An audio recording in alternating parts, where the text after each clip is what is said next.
السلام علیکم ورحمۃ اللہ وبرکاتہ۔ آج کی تعلیم شروع کرتے ہیں۔ تعلیم کا مقصد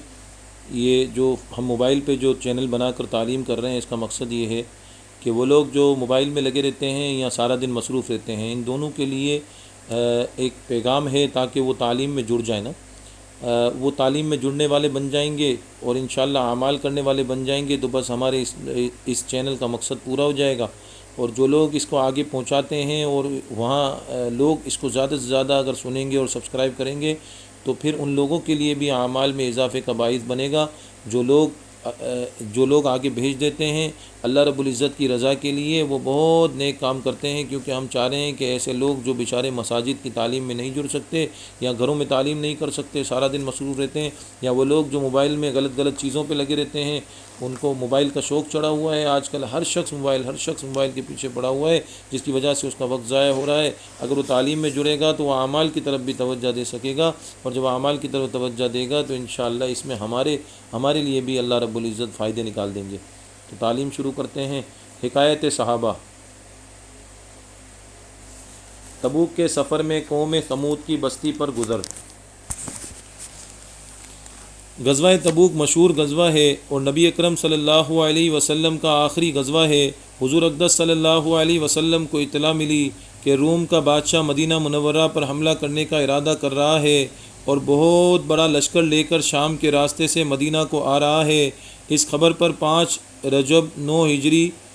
پنجشنبہ کو نبی علیہ السلام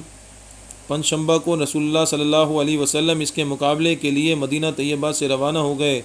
چونکہ زمانہ سخت گرمی کا تھا اور مقابلہ بھی سخت تھا، اس لیے حضور اقدس صلی اللہ علیہ وسلم نے صاف اعلان فرما دیا تھا کہ روم کے بادشاہ سے مقابلہ کے لیے چلنا ہے، تیاری کر لی جائے، اور حضور صلی اللہ علیہ وسلم نے خود اس کے لیے چندہ فرمانا شروع کیا۔ یہی لڑائی ہے جس میں حضرت ابوبکر صدیق رضی اللہ عنہ گھر کا سارا سامان لے آئے، اور جب ان سے پوچھا گیا کہ گھر والوں کے لیے کیا چھوڑا، تو فرمایا کہ ان کے لیے اللہ اور اس کے رسول صلی اللہ علیہ وسلم کو چھوڑ آیا ہوں۔ اور حضرت عمر رضی اللہ عنہ گھر کے پورے سامان میں سے آدھا لے آئے، جس کا قصہ 4 باب 6 میں آتا ہے، اور حضرت عثمان غنی رضی اللہ عنہ نے 1/3 لشکر کا پورا سامان مہیا فرمایا، اور اسی طرح ہر شخص اپنی حیثیت سے زیادہ ہی لایا۔ اس کے باوجود چونکہ عام طور سے تنگی تھی، اس لیے 10 آدمی ایک اونٹ پر تھے کہ نوبت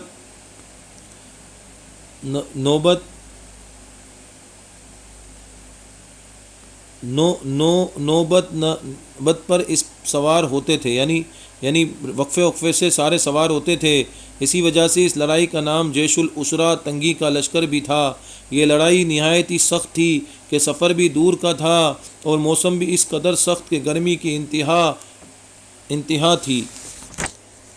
اور اس کے ساتھ ہی مدینہ طیبہ میں کھجور کے پکنے کا زمانہ زوروں پر تھا کہ سارے باغ بالکل پکے ہوئے کھڑے تھے، اور کھجور ہی پر مدینہ طیبہ والوں کی زندگی کا زیادہ دار و مدار تھا کہ سال بھر کی روزی جمع کرنے کا گویا یہی زمانہ تھا۔ ان حالات میں یہ وقت مسلمانوں کے لیے نہایت سخت امتحان کا تھا کہ ادھر اللہ کا خوف، حضور صلی اللہ علیہ وسلم کا ارشاد جس کی وجہ سے بغیر جائے نہ بنتی تھی، اور دوسری جانب یہ ساری دقتیں کہ ہر دقت مستقل روک تھی، بالخصوص سال بھر کی محنت اور پکے پکائے درختوں کا یوں بے یار و مددگار چھوڑ جانا جتنا مشکل تھا وہ ظاہر ہے، مگر اس سب کے باوجود اللہ کا خوف ان حضرات پر غالب تھا۔ اس لیے بجز منافقین اور معذورین، جن میں عورتیں اور بچے بھی داخل تھے، اور وہ لوگ بھی جو بضرورت مدینہ طیبہ میں چھوڑے گئے یا کسی قسم کی سواری نہ مل سکنے کی وجہ سے روتے ہوئے رہ گئے تھے، جن کے بارے میں آیت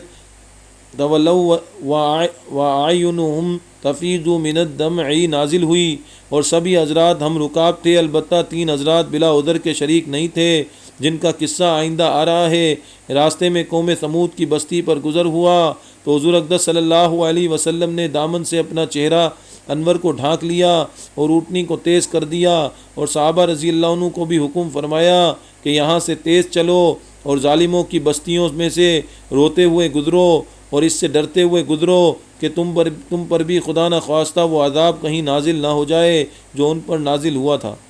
فائدے میں شیخ الحدیث رحمۃ اللہ علیہ لکھتے ہیں کہ اللہ کا پیارا نبی صلی اللہ علیہ وسلم اور لاڈلا رسول عذاب والی جگہ سے ڈرتا ہوا، خوف کرتا ہوا گزرتا ہے، اور اپنے جانثار دوستوں کو جو اس سخت مجبوری کے وقت میں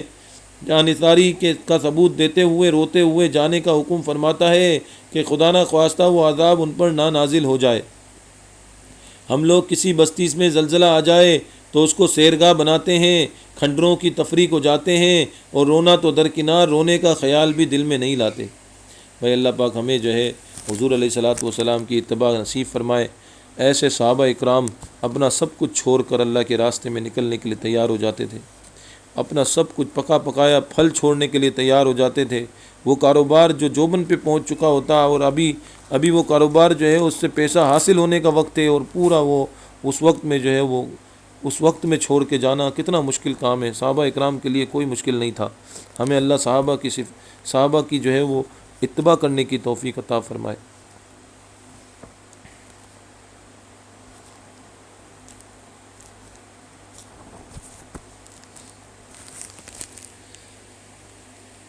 فضائل قرآن۔ حضرت علی رضی اللہ عنہ نے حضور اقدس صلی اللہ علیہ وسلم کا ارشاد نقل کیا ہے کہ جس شخص نے قرآن پڑھا، پھر اس کو حفظ یاد کیا، اور اس کے حلال کو حلال جانا اور حرام کو حرام، حق تعالی شانہ اس کو جنت میں داخل فرماویں گے، اور اس کے گھرانے میں سے ایسے 10 آدمیوں کے بارے میں اس کی شفاعت قبول فرماویں گے جن کے لیے جہنم واجب ہو چکی ہوگی۔ دخول جنت ویسے تو ہر مومن کے لیے انشاءاللہ ہے ہی، اگرچہ بداعمالیوں کی سزا بھگت کر ہی کیوں نہ ہو، لیکن حفاظ کے لیے یہ فضیلت ابتدا دخول کے اعتبار سے ہے۔ وہ 10 شخص جن کے بارے میں شفاعت قبول فرمائی گئی وہ فساق و فجار ہیں جو مرتکب کبائر کے ہیں، اس لیے کہ کفار کے بارے میں تو شفاعت ہے ہی نہیں۔ حق تعالی شانہ کا ارشاد ہے انہ من یشرک باللہ فقد حرم اللہ علیہ الجنۃ ومأواہ النار وما للظالمین من انصار۔ مشرکین پر اللہ نے جنت کو حرام کر دیا، اور ان کا ٹھکانہ جہنم ہے، اور ظالمین کا کوئی مددگار نہیں۔ دوسری جگہ ارشاد فرمایا ما کان للنبی والذین آمنوا ان یستغفروا للمشرکین، نبی اور مسلمانوں کے لیے اس کی گنجائش نہیں کہ وہ مشرکین کے لیے استغفار کریں اگرچہ وہ رشتہ دار ہوں، وغیرہ وغیرہ۔ نصوص اس مضمون میں صاف ہے کہ مشرکین کی مغفرت نہیں ہے، اس لیے حفاظ کی شفاعت سے ان مسلمانوں کی شفاعت مراد ہے جن کے معاصی کی وجہ سے ان کا جہنم میں داخل ہونا ضروری بن گیا تھا۔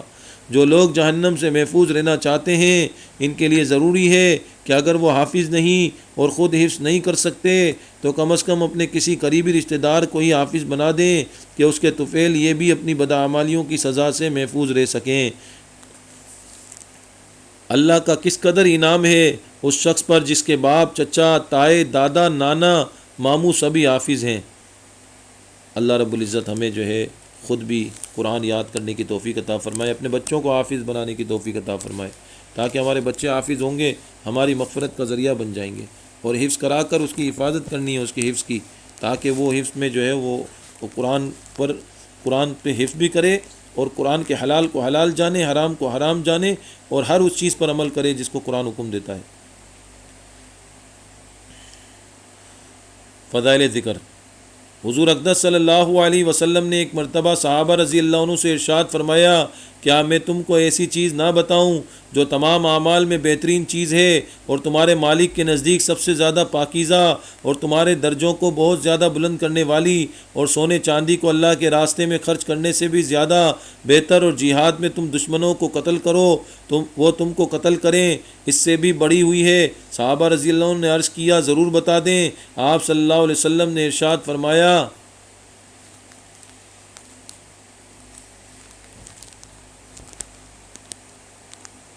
کہ وہ اللہ کا ذکر ہے۔ آپ صلی اللہ علیہ وسلم نے ارشاد فرمایا کہ وہ اللہ کا ذکر ہے۔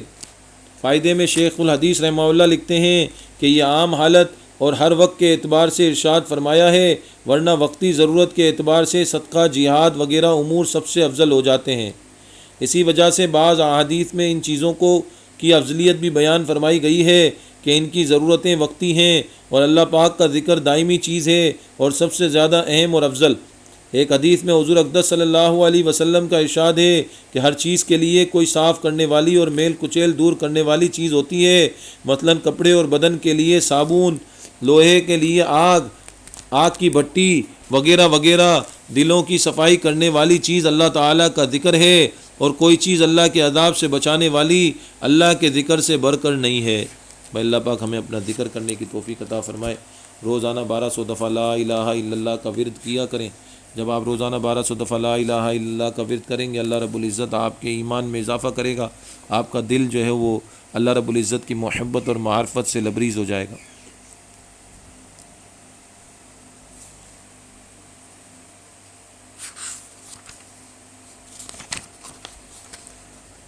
فضائل نماز۔ نبی اکرم صلی اللہ علیہ وسلم کا ارشاد ہے کہ آدمی نماز سے فارغ ہوتا ہے اور اس کے لیے ثواب کا 10واں حصہ لکھا جاتا ہے، اسی طرح بعض کے لیے 9واں حصہ، بعض کے لیے 8واں، 7واں، 6واں، 5واں، چوتھائی، تہائی، آدھا حصہ لکھا جاتا ہے۔